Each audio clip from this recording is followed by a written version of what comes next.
नमस्कार। अपने सबके उपनयन के बसकट्टी के गीत एकटा दै छी जे बाँस पहिला उपनयन में तो बाँसे कटाए ने उद्योग मरब ठठी जे होइया बसकट्टी के एकटा गीत दै छी जे बाँस कटै छी तकर एकटा गीत दै छी से बाबू सुनू से सुनू।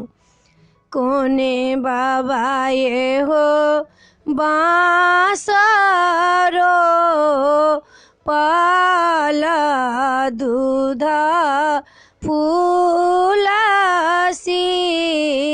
चल हे ओ जे कोने दाई सिंदूर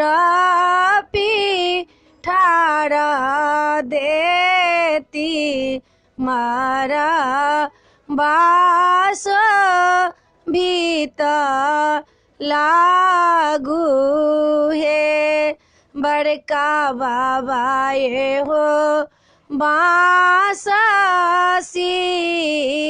चला अपन दाई चला हे ओ जे छटका बाबा ये हो बांसा काटा तू मारा बास भीता लागू है कोने बाबा ये हो बांस काटा तू मारा बाछारा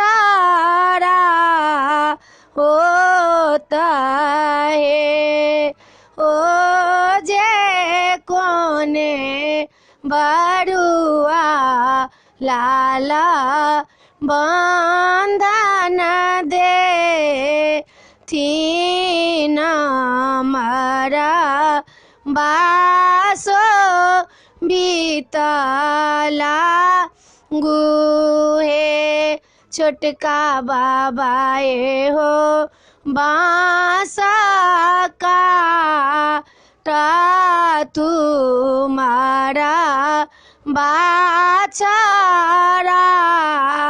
होता है ओ जे दुलरुआ बरुआ मरबा बंधन दे थी न मारा बासो बीता लागू है।